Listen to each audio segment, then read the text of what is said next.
With the decision made to proceed ahead with the Fatman suspension, the engineering group is now faced with an entirely new set of challenges.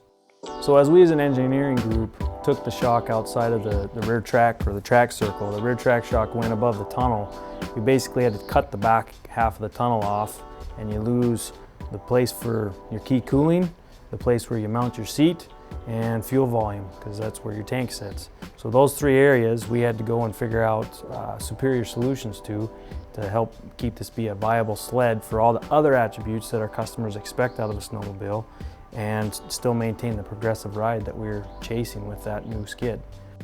With 125 miles being the fuel range target and the need to maximize rider ergonomics, the solution for the fuel tank was found in a special thermal forming process that combined the fuel tank and rider console into a single unit.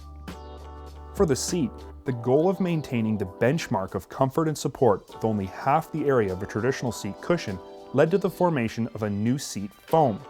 The new seat foam could maintain its shape better, thereby reducing compression while at the same time providing the needed cushioning comfort for the rider. The biggest challenge, however, was cooling. With the back half of the tunnel cut off, and therefore the traditional location of the cooling system now eliminated, Brendan and the other Polaris engineers needed to find a solution. So as we looked at possible solutions, we looked at extrusions and heat exchangers and radiators and all different ways and forms to exchange heat, including fans and all kinds of things. We put coolers all over that sled, in the hood, underneath the headlight, on the side, in the pockets, in the fenders, I mean all over it, to try to figure out the best location. And one of the key challenges that we had, we looked at conventional radiator design because it is one of the most efficient ways to exchange heat. The problem with that is that in order for that to work, it has to be free air, it has to be out in front. And for something like that to be out in front, then it has to be protected. So then it became a trade-off between robustness of the radiator through all the conditions that our customers ride in versus its rate at which it rejects the heat that the engine produces. With durability being a critical component of the design, the solution was found in an innovative front-mounted heat exchanger that not only proved to be more efficient at cooling, but also proved to be virtually indestructible. As we took this to customers, we asked them, we challenged them to kick it. Walk up to the sled and kick it. Because people were so worried about, you can't put a radiator on the front of the sled. Well, it's not a radiator, it's a heat exchanger. And it's designed to be robust and live in the environment that we put it in. So people came up, we took hammers to it, we took boots to it, steel-toed boots. In fact, I had a pop bet with our field test crew.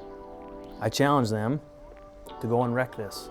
I want you to run over whatever you can wreck, whatever you can find, and try to poke a hole in this. And in all the thousands and thousands of miles that we put on these sleds and the thousands of different drivers, they never wrecked one of these.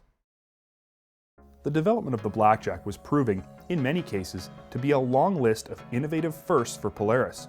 No different was the involvement from Polaris's industrial design group, which, for the first time, had an active involvement in a snowmobile project from concept to completion. Their involvement focused on both form and function. A lot of what we did for this particular program for Rush was to try to make it easy to service, try to make it easy to get to the types of things that people need to get to on a regular basis, whether it's belts, plugs. In any case, what we wanted to do was make the vehicle so that it was very simple to take apart and make it easy for us to assemble on the assembly line.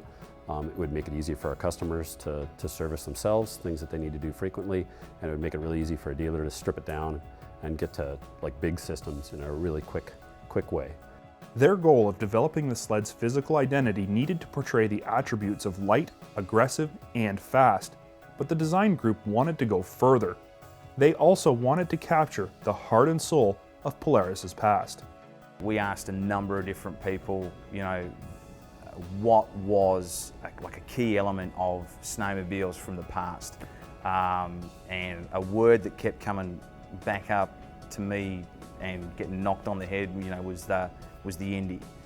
What I tried to do was capture just some, of that indie heritage, just to grab some key styling elements off the Indy, which was a great snowmobile for Polaris, and try and have a revolution with the rear end and an evolution with the styling, something that could tie it back to Polaris.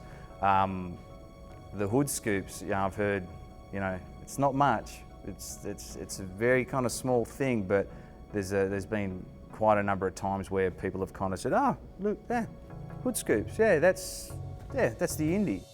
With the project heading into its final stages, Polaris engineers wanted to ensure performance and durability would exceed all consumer expectations.